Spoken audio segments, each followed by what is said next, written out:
Kennedy was a dynamic, articulate guest, and always he was just going at full power always in interviews, but he answered the questions directly.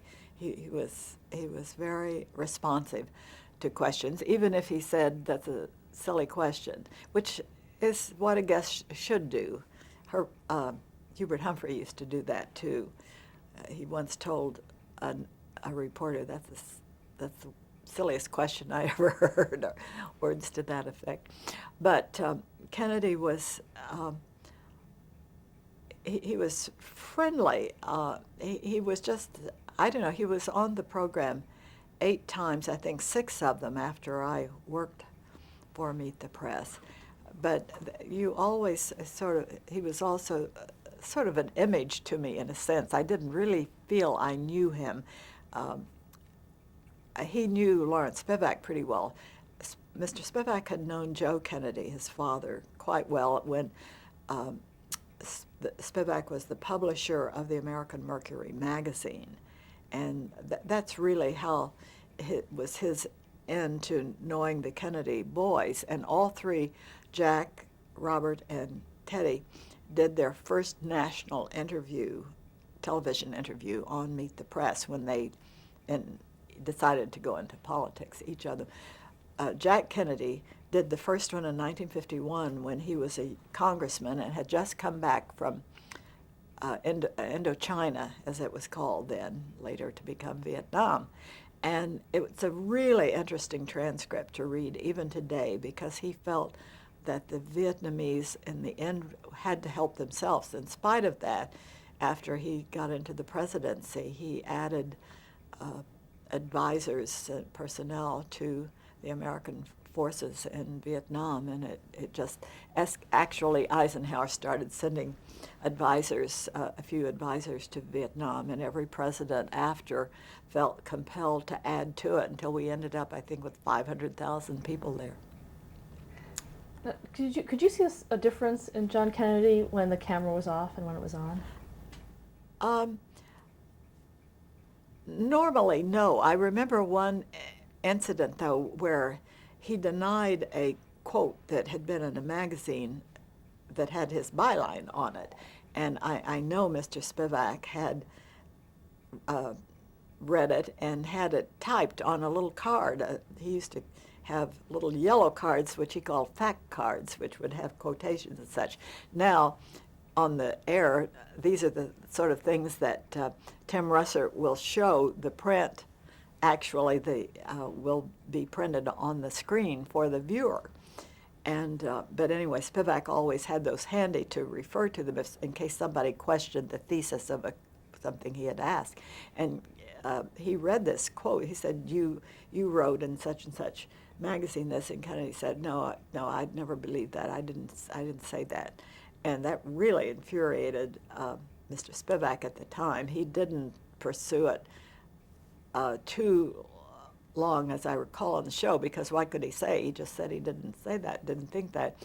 Afterwards, he went up to him and he said, "Here, I have this. This is what you said." And Kennedy sort of laughed and said, "Well, I have a speechwriter who's more liberal than I am." And I guess he was referring to Sorensen. But normally I don't think there was that much difference between Sorensen and Kennedy and what they said and thought. But in that case, he wasn't going to accept it. And I've forgotten what the issue was. It's in the transcript, I'm sure. An interesting aspect, though, was we interviewed Jack Kennedy 3 times in 1960. The day after he declared for the presidency, he went on Meet the Press. He made his declaration up in the old Senate chamber in the Russell office building, I guess, on the hill. Beautiful old room. And then Sunday he did Meet the Press, and Jackie came with him, and she had Caroline with her, who was about 4 years old at the time. And I can see this so well, as they came through the front doors out at NBC, Lawrence Spivak was standing there to welcome them, and I was out there too.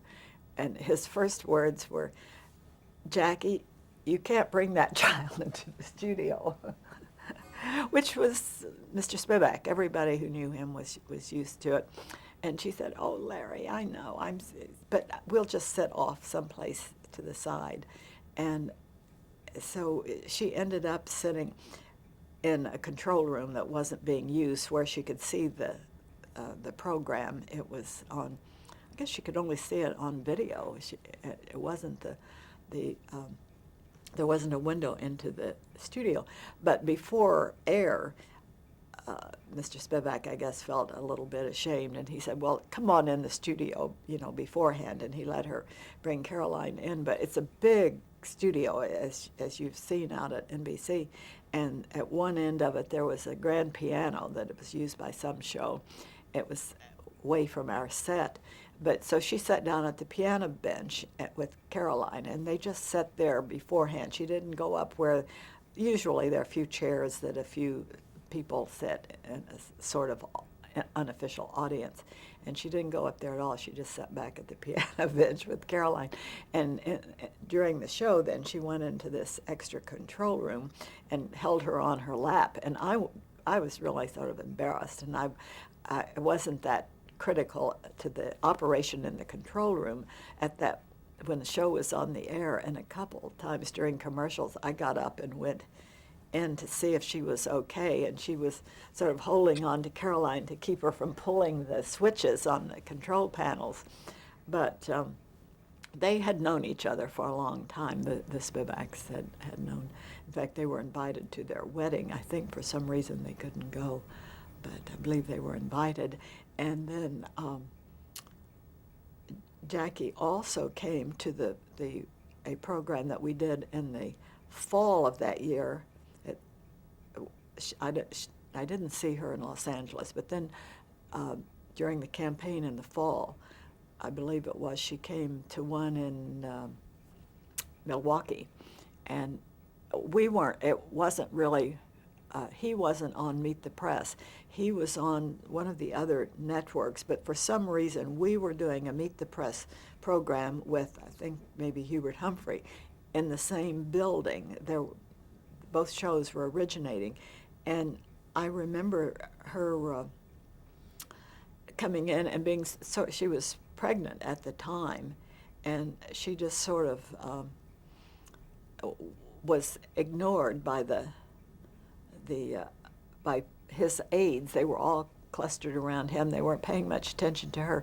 Later, I was really interested. The moment the victory was announced, she was just the center of attention by everybody in his administration, but they really, I think, were sort of shunted her aside for a while. I guess they didn't know whether being pregnant and campaigning was a good idea or not. She didn't like campaigning too much, I don't think, but she did do some of it. But I can remember before those shows were done that day, people were waiting around, and Scotty Reston, who was on our program, went over and sat by her because no one was talking with her much, and he sat and he knew her from Washington social life, and he sat with her.